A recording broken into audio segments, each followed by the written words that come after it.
Setiap unsur kuasa kegelapan yang mengganggu kebenaran firman, kami tolak, kami patahkan dalam nama Yesus Kristus. Biarlah kami ada kebebasan untuk mendengarkan firman. Dalam nama Yesus kami sudah berdoa dan terima kebenaran firman. Haleluya. Amin. Silakan duduk kembali.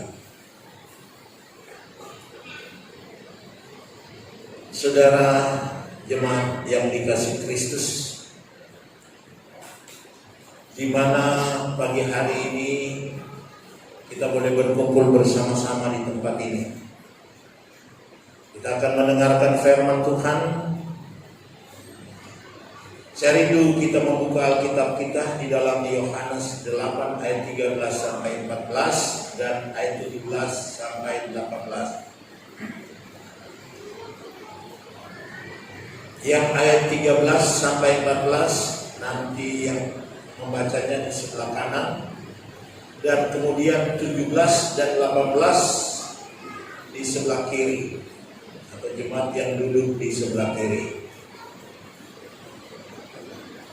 Kami berikan topik pengakuan Yesus tentang ketuhanannya. Mulai Yohanes 8 ayat 13 sampai 14. Satu, untuk menghormat firman Tuhan dipersilakan bangkit berdiri semuanya. Ayat 13 sampai 14 sebelah sini, sebelah kanan, dan 17 ayat 18. Yohanes 8 17 18 di sebelah kiri dari kanan gitu. Yohanes 8 13 sampai 14. Silakan sebelah sini.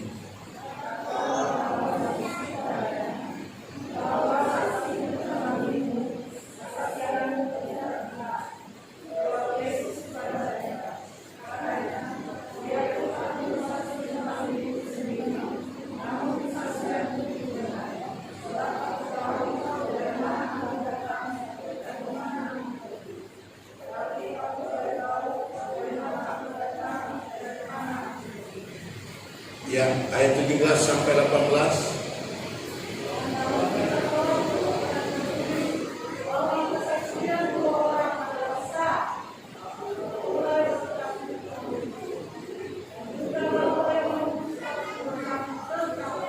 Semua berkata amin. Amin. Silakan duduk kembali. Saudara yang dikasihi Tuhan, sebagaimana tadi saya katakan bahwa topik atau judul firman Tuhan pengakuan Yesus tentang ketuhanannya. Banyak orang yang tidak percaya kepada Injil, tetapi mereka membaca Injil itu dan kemudian membuat satu pertanyaan atau pertanyaan-pertanyaan kepada orang yang percaya Injil.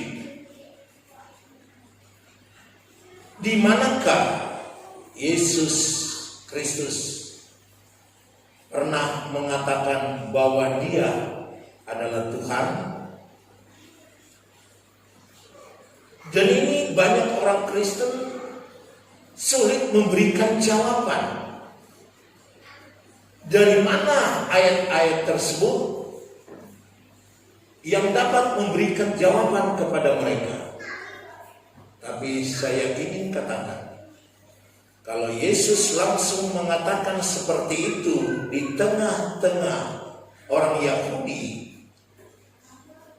bisa-bisa di saat dia mengatakan seperti itu, aku adalah Allah,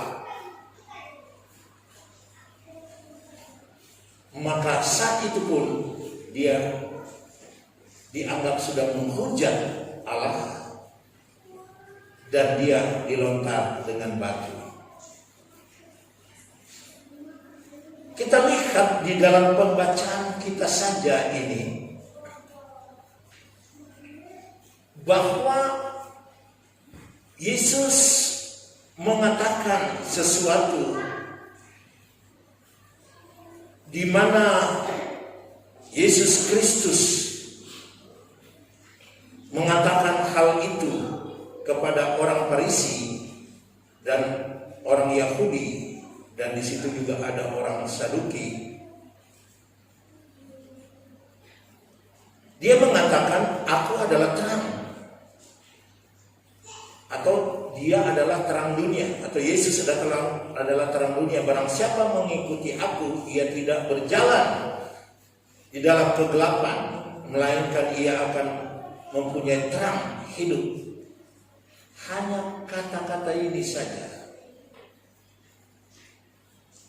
mereka orang Farisi berkata kepadanya, engkau bersaksi tentang dirimu, kesaksianmu tidak benar. Hanya perkataan aku adalah terang. Dan bagaimana kalau dia katakan aku adalah Allah? Tapi memang pengertian tentang aku adalah terang sebenarnya itu sudah menunjukkan bahwa dia adalah Allah, sebab hanya Allah adalah terang dunia itu, bukan siapa-siapa. Itulah sebabnya mereka tersinggung di dalam hal ini. Saudara yang dikasihi Tuhan Yesus Kristus, pengakuan yang paling berharga atas ketuhanan yang dimiliki oleh Yesus, dikala Yesus itu mengucapkannya sendiri. Mungkin orang berkata seperti orang Farisi tadi, bahwa pengakuan Yesus Kristus itu tidak berharga.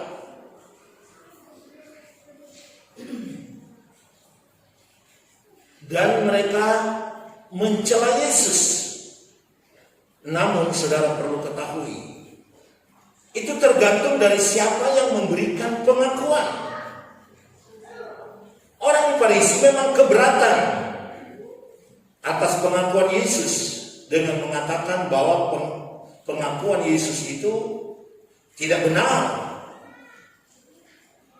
Sebab itu kita akan melihat pengakuan Yesus tentang dirinya.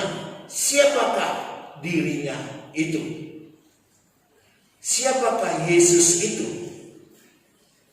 Kita akan menyelidiki dan melihat itu di dalam terang firman atau terang Injil. Yesus mengaku bahwa dia mempunyai sifat-sifat kekal. Dan ini pengakuan Yesus. Jadi pertama kita akan lihat pengakuan Yesus tentang sifat-sifat dari Yesus itu kekal. Yohanes 8 ayat 58. Kata Yesus kepada mereka, aku berkata kepadamu sesungguhnya sebelum Abraham jadi, aku sudah ada.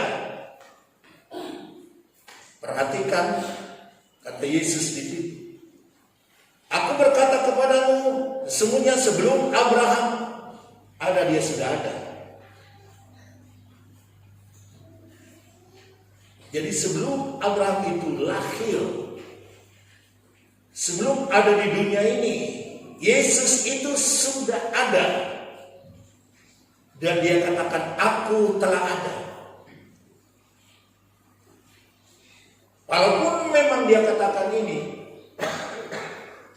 kemudian terjadi perdebatan. Tetapi ini kan keluar dari mulut Yesus Kristus. Aku berkata kepadamu. Perhatikan ini. Aku berkata kepadamu. Sesungguhnya sebelum Abraham itu ada atau jadi, dia katakan aku sudah ada. Aku telah ada. Bukankah menunjukkan bahwa perkataan Yesus Kristus ini mengarah kepada kekekalannya sebelum Abraham ada, atau sebelum Abraham lahir, Yesus telah ada. perkataan kekekalan yang disampaikan oleh Yesus Kristus. Yesus juga waktu dia berdoa terhadap murid-muridnya, dia berdoa begini, oleh sebab itu ya Bapa, permuliakanlah aku padamu sendiri dengan kemuliaan yang kumiliki di hadirat-Mu sebelum dunia ada. Jadi kemuliaan itu sudah dimiliki oleh Yesus Kristus sebelum dunia ini ada. Ini doa Yesus, keluar dari mulut Yesus. Permuliakanlah aku padamu. Jadi Yesus berdoa kepada Bapa, permuliakanlah aku padamu sendiri dengan kemuliaan yang Dia miliki di hadirat-Mu, di hadirat Tuhan di sorga. Dan itu sebelum dunia ini ada. Ini menunjuk kepada kekekalan Yesus Kristus. Kemuliaannya itu sudah ada di hadirat Allah dan pernah Dia miliki di sana sebelum Dia jadi manusia. Dan ini merupakan jawaban akurat kepada mereka yang bertanya, apakah Yesus pernah mengatakan Dia adalah Allah?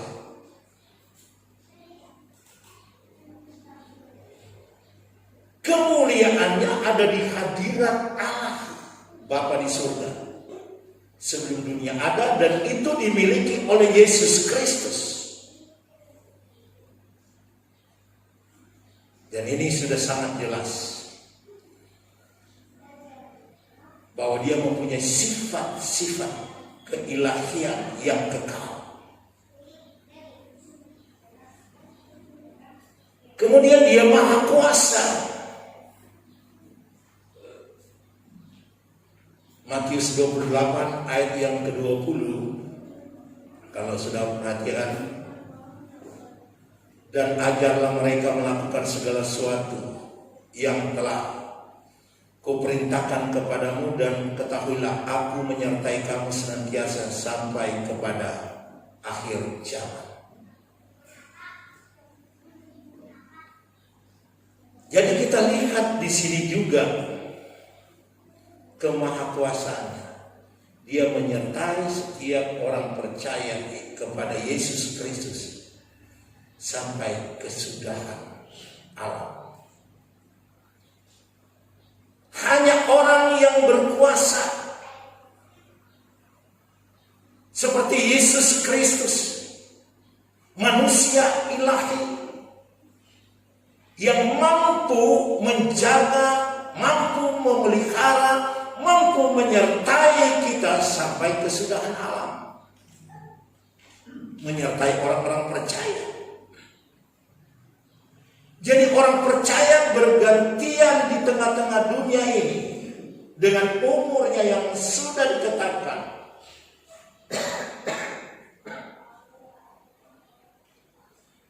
Kalau dia ditetapkan 80 tahun, meninggal, ganti generasi baru, datang generasi baru. Semua generasi datang kepada generasi sampai kepada kesudahan alam.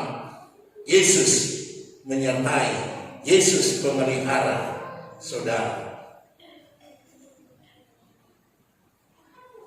Bukankah ini menunjukkan bahwa Yesus itu maha kuasa? Bahkan kalau dia maha kuasa, berarti dia maha tahu juga. Ada banyak sebenarnya ayat-ayat yang menunjukkan bahwa Yesus mengetahui hati mereka. Seperti yang terdapat dalam Matius 12 ayat 15. Tapi Yesus mengetahui maksud mereka, lalu menyingkir dari sana. Banyak orang mengikuti Yesus dan Ia menyembuhkan mereka semuanya. Tetapi Yesus mengetahui maksud mereka, maksud buruk mereka, maksud jahat mereka. Yesus tahu hatinya. Sebab itu Dia menyingkir dari sana. Dan ada banyak orang mengikuti Yesus dan Yesus menyembuhkan mereka. Yesus Maha tahu. Dia tahu hati mereka. Dan Dia juga tahu hati saudara. Dan Dia mengetahui hati saya. Bukankah yang bisa mengetahui semua hati orang itu adalah orang yang Maha tahu? Di dunia ini tidak semua orang bisa mengetahui seperti itu. Bisa saja mungkin dia tahu hati saya, tapi sementara aja kebetulan. Tetapi untuk mengetahui terus-menerus, hanya Yesus yang memiliki, karena Dia adalah Maha tahu. Dia Maha kuasa. Berarti dia juga Maha tahu.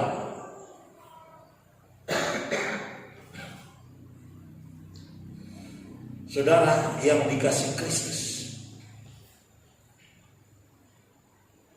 itu juga saudara bisa buka dalam Yohanes 2 ayat 23 dan 25.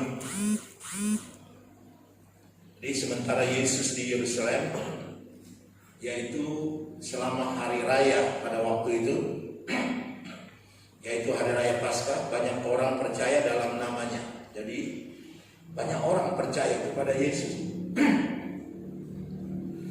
karena mereka telah melihat tanda-tanda yang diadakannya.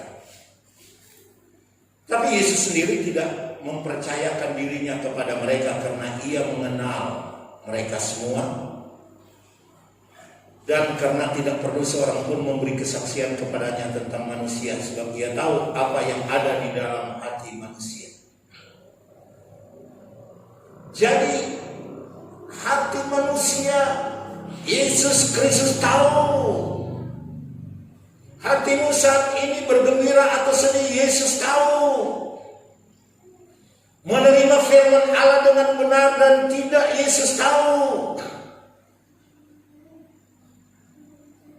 Karena apa? Karena Yesus adalah Maha Kuasa dan Yesus adalah Maha Tahu.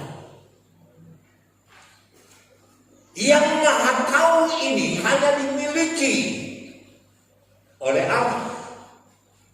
Dan kalau Yesus memiliki sifat kemahatauan ini, berarti Dia adalah Allah. Karena Dia tahu nanti bahwa akhir zaman Dia akan datang ke dunia ini untuk menjadi hakim dan menyelamatkan orang percaya dan menghukum orang yang tidak percaya kepadanya.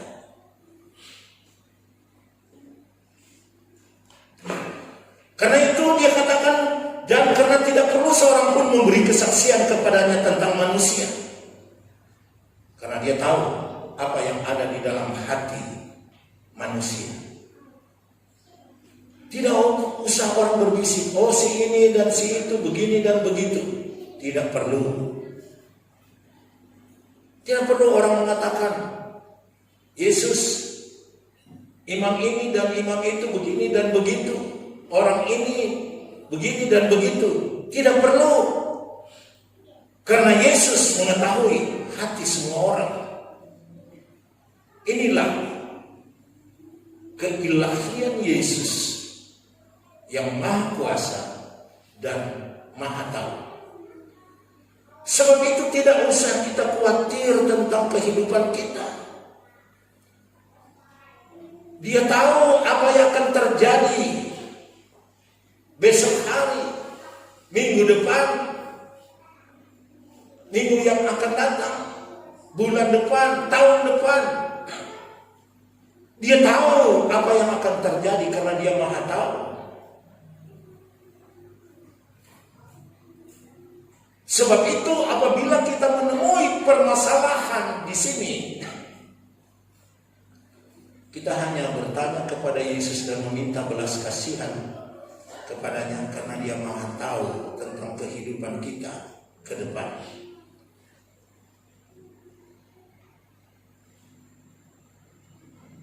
Sebab itu di dalam menghadapi kehidupan kita, kita tidak perlu ragu kalau kita ada bersama dengan Yesus Kristus. Karena kalau kita bersama dengan Yesus Kristus, sebagaimana Dia akan menyertai kita sampai kesudahan alam dari generasi datang kepada generasi,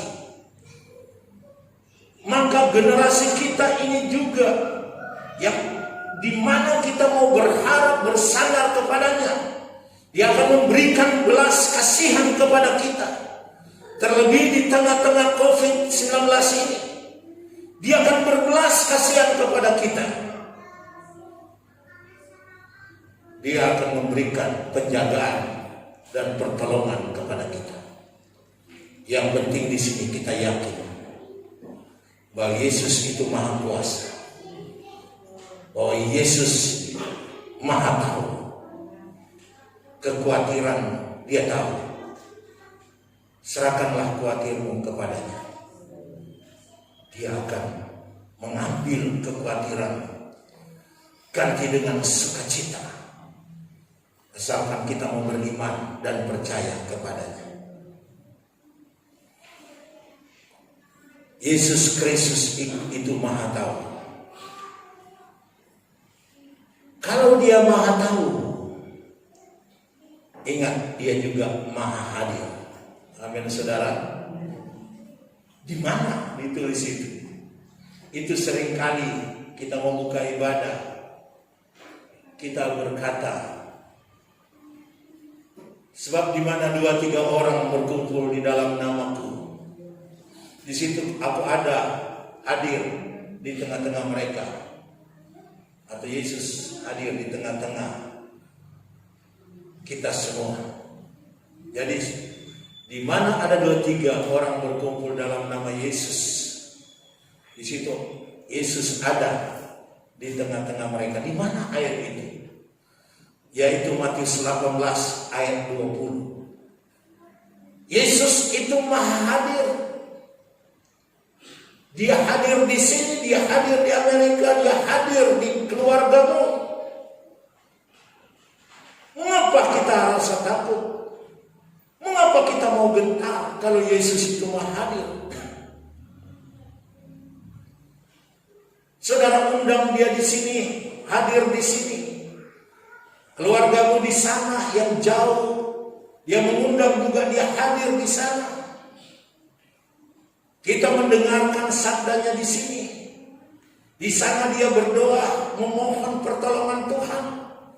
Yesus yang hadir di sini, yang hadir di sana, akan berbuat sesuatu, akan berbuat mujizat, akan memberikan jawaban kepada setiap orang yang berseru, berkumpul, memuji, memuliakan Tuhan, walaupun hanya 2-3 orang. Amin, saudara. Kita berikan kemuliaan untuk Tuhan. Haleluya, haleluya. Sebab di mana 2-3 orang berkumpul dalam namaku, di situ aku ada di tengah-tengah mereka. Dan itu perkataan Yesus yang Maha hadir. Siapa manusia yang bisa Maha hadir seperti itu? Tidak ada. Setan pun tidak Maha hadir karena dia adalah ciptaan. Memang setan di sini bisa pergi ke Amerika, menggoda yang di Amerika. Dia di sini menggoda saudara. Dalam beberapa menit dia sudah ada di Amerika, menggoda yang ada di sana. Balik lagi dia di sini. Kenapa dia bisa bolak-balik? Karena dia bukan Maha hadir. Tetapi Yesus itu Maha hadir. Dia ada di sini, dia ada di sana. Yesus membela orang percaya yang digoda oleh iblis di sini. Yesus membela. Dia lari ke sana, baru mau lari ke sana, Yesus sudah memang ada di sana. Jadi di sini pekerjaan iblis itu ada celahnya, yang dimana dia tidak ada. Tetapi kalau Yesus tanpa celah, dia hadir terus menerus dalam hidupmu. Tidak tahukah bahwa tubuhmu adalah bayi Allah dan roh Allah ada di dalam hatimu? Luar biasa. Kalau Yesus mengatakan, di mana 2-3 orang berkumpul dalam nama Yesus Kristus dan aku ada di tengah-tengah mereka, bukankah ini menunjukkan perkataan Yesus bahwa dia itu adalah maha kuasa, Allah yang maha hadir di mana-mana, setiap orang yang berkumpul di dalam nama Yesus Kristus. Ada ribuan orang yang berkumpul dalam nama Yesus di dunia ini. Yesus ada di situ. Yesus hadir di situ. Terus kita mau bilang apa Yesus itu sebagai apa? Manusia biasa? Yesus itu adalah Allah yang maha hadir. Ini sebenarnya jawaban akurat bagi mereka yang tidak percaya bahwa Yesus itu adalah Allah yang juga adalah maha hadir. Jadi luar biasa Yesus Kristus itu, karena dia maha hadir. Kedua, ia mengaku mempunyai kuasa mengadakan mujizat. Bahkan murid-muridnya diutusnya, diberikan mereka mujizat, sehingga mereka pergi memberitakan kerajaan sorga dengan mujizat-mujizat. Itu saudara bisa lihat dalam Matius 10 ayat 7 dan 8. Pergilah dan beritakanlah kerajaan sorga. Itu Yesus mengutus dan katakan bahwa kerajaan sorga itu sudah dekat. Jadi mereka pergi, kemudian dititipkan perkataan ini, sembuhkanlah orang sakit, bangkitkanlah orang mati, tahirkan orang kusta, usirlah setan-setan. Perhatikan, usirlah setan-setan. Dan Yesus katakan, kamu telah memperolehnya dengan cuma-cuma, karena itu berikan juga dengan cuma-cuma. Yesus memberikan kuasa. Siapa yang bisa memberikan kuasa? Menyembuhkan orang sakit, bangkitkan orang mati, tahirkan orang kusta, dan mengusir setan-setan. Dan dia katakan, karena kamu telah memperoleh dengan cuma-cuma, jadi berikan juga itu dengan cuma-cuma. Jadi di dalam pelayanan ini tidak melihat untung ruginya. Wah, saya rugi ke sana, saya berjalan kaki berkilo-kilo hanya mendoakan orang yang sakit. Waktu saya menumpangkan tangan, orang itu langsung sembuh lagi. Hanya beberapa perkataan di dalam nama Yesus, orang itu bangkit. Sedangkan perjalanan saya jauh sekali. Kalau Tuhan mengutus murid-murid, mereka tidak memikirkan untung ruginya. Yang penting di sini apa yang Yesus katakan. Pergilah dan beritakanlah kerajaan sorga sudah dekat. Itu tujuannya. Tujuannya Injil disampaikan kepada kita sekalian. Karena kerajaan Allah sudah dekat. Dan kita akan memiliki kerajaan itu. yaitu kerajaan sorga, yang dimana di dalamnya penuh dengan sukacita, penuh dengan damai sejahtera. Tidak ada perselisihan di sana, tidak ada iri hati di sana, tidak ada kemunafikan di sana, tidak ada konflik di sana. Sukacita itu tidak bisa hilang dari dalam kehidupan kita. Sukacita yang kita miliki di dalam kerajaan surga itu kekal selama-lamanya. Sukacita di dunia ini masih bisa diganggu orang, sehingga sukacita yang sebenarnya kita miliki akhirnya hilang, sirna. Kita mencari lagi sukacita itu, diganggu orang, difitnah orang, dimusuhi orang, hilang lagi sukacita itu. Kalau di dunia masih seperti ini, tetapi kalau kita bersungguh-sungguh kepada Tuhan, roh sukacita itu ada dalam kehidupan kita. Ditaruh Yesus, roh sukacita itu. Kalaupun diganggu orang, sukacita. Difitnah orang, haleluya. Dimusuh orang, haleluya. Karena bonus sukacita kerajaan sorga sudah diberikan kepada kita. Amin, saudara. Bukankah Yesus mengajar kepada kita berdoa kepada Bapa di surga? Dikuduskanlah namamu, datanglah kerajaanmu.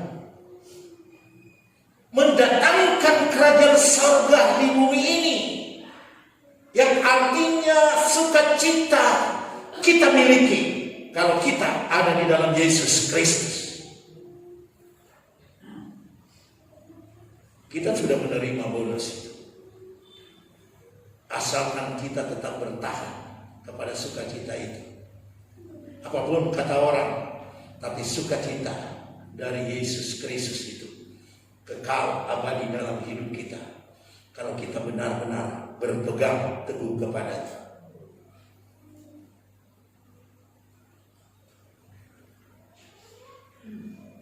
Yesus penuh kuasa, membuat mujizat. Ada banyak sebenarnya ayat-ayat itu.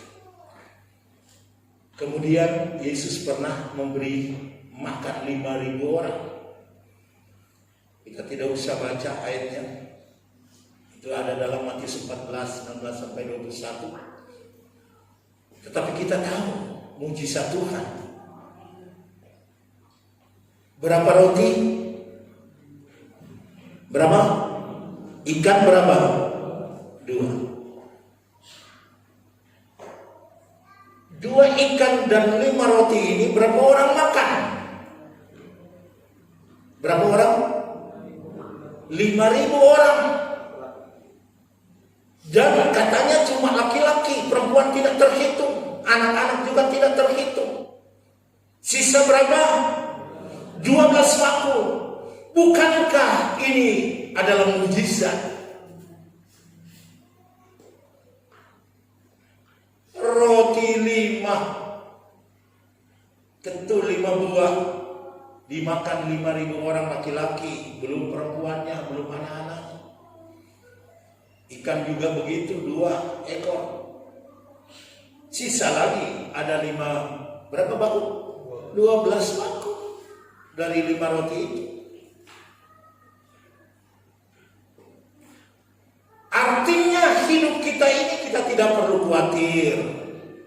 Tuhan menjamin masa depanmu, ekonomimu. Baik engkau, anak-anakmu akan diberkati oleh Tuhan. Bahwa Tuhan bisa berbuat mujizat di dalam kehidupan keluargamu. Yang penting di sini kita tahu mempergunakan uang itu. Mana milik kita dan mana milik Tuhan, kita tahu. Karena sumbernya juga dari Tuhan. Kalau Tuhan menutup pintu bagi kita, akan tertutup semuanya. Kalau Tuhan akan membukakan pintu, siapa yang bisa menutupnya?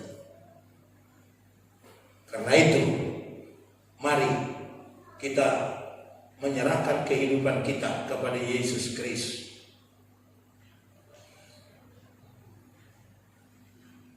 Kemudian waktu itu juga satu peristiwa, orang banyak berbondong-bondong datang kepada Yesus. Kemudian membawa orang lumpuh, timpang, bisu, dan ada banyak orang sakit lainnya. Lalu Yesus meletakkan mereka pada kaki Yesus dan Ia menyembuhkan mereka semuanya. Kemudian orang-orang di situ takjub melihat orang bisu berkata-kata dan orang timpang sembuh. Orang lumpuh berjalan, orang buta melihat, dan mereka memuliakan Allah. Saudara tahu itu di mana? Matius 15 ayat 30 sampai 31. Di mana Yesus memperhatikan mereka yang dalam keadaan kesulitan ini. Dia memperhatikan orang yang lapar, dia memperhatikan orang yang sakit, bahkan perempuan yang pendarahan. Sementara berkerumun orang, dia berusaha untuk memegang jubahnya Yesus itu. Dan kemudian dia itu disembuhkan. Dan Yesus berkata, siapa yang menjamah atau memegang aku? Murid-muridnya berkata, Tuhan, di sini banyak orang. Kenapa engkau berkata bahwa ada orang memegang aku? Yesus katakan, aku merasa ada kuasa yang keluar dari dalam kehidupan. Pertolongan Tuhan nyata dikala kita berusaha menjaga saja jubahnya. Itu yang ada di dalam pikiran wanita yang pendarahan tersebut. Dia sembuh. Dan kemudian setelah itu Yesus melanjutkan perjalanan pergi ke rumah Yairus. Lukas 49 ayat 56, 49 sampai 56. Di mana sudah disampaikan kepada Yesus bahwa anak itu sudah meninggal, tapi Yesus tetap pergi. Di kepala rumah ibadat yang dimana anak itu mati, kemudian Yesus membangkitkan. Orang menertawakan karena Yesus katakan dia tidur. Mereka tertawa. Tetapi Yesus berniat baik kepada Yairus yang sudah datang jauh-jauh menemui Yesus Kristus. Kalau usaha Yairus ini untuk bertemu dengan Yesus agak terhambat karena kerumunan orang. Salah satunya wanita ini yang datang memegang jubahnya. Tetapi usaha Yairus yang sudah datang itu, walaupun ada berita utusan datang menyampaikan bahwa anak itu sudah mati, tapi apa kata Yesus kepada Yairus? Jangan takut, percaya saja dan anakmu akan selamat. Dan kemudian setelah tiba di rumah Yairus, Yesus tidak memperbolehkan seorang pun ikut masuk ke dalam, kecuali Petrus, Yohanes, dan Yakobus dan ayah anak itu. Semua orang menangis dan meratapi anak itu. Tapi Yesus menegur mereka. Kemudian berkata, jangan menangis, ia tidak mati tetapi tidur. Kemudian mereka tertawa. Karena mereka tahu bahwa anak itu memang sudah mati. Apa yang Yesus buat? Lalu Yesus memegang tangan anak itu dan berseru, katanya, hai anak, bangunlah. Apa yang terjadi? Katakan di dalam firman Tuhan, kembalilah roh itu. Dan seketika itu juga anak itu bangkit berdiri. Dan Yesus menyuruh mereka untuk memberi anak itu makan. Kuasa kebangkitan ada kepada Yesus Kristus. Kuasa membangkitkan, kuasa menyembuhkan, kuasa membangkitkan. Yesus menghargai Yairus dan imannya. Sebab Yesus mengatakan, jangan menangis. Anak itu tidak mati, tetapi tidur. Tapi sebelumnya itu dia katakan, jangan takut, percaya saja dan anakmu akan sembuh. Begitulah kehidupan kita menghadapi rumah tangga kita, menghadapi masa depan kita, bahkan menghadapi pribadi kita sendiri. Yaitu jangan takut, percaya saja. Jangan takut menghadapi masalah kehidupan kita, masalah keluarga kita. Percaya saja. Ada lagu dulu, percaya saja, percaya saja, percaya yang memberi kita menang. Percaya saja di dalam darahnya, percaya yang memberi kita menang, dan seterusnya. Jadi yang memberikan kemenangan dalam hidup kita adalah percaya. Yang memberikan kemenangan dalam rumah tangga kita adalah iman, percaya kepada Yesus Kristus yang Maha Kuasa. Dia Allah yang hidup, Allah yang berkuasa, Allah yang Maha Tahu, Allah yang Maha Hadir di tengah-tengah kehidupan keluarga saudara. Terpujilah nama Yesus. Dialah Allah yang Maha Kuasa, yang senantiasa setia memberikan pertolongan kepada kita sekalian. Amin. Kita berdoa.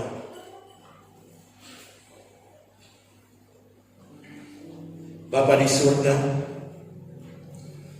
kami bersyukur karena Tuhan melawat kami dengan firman-Mu pada saat ini.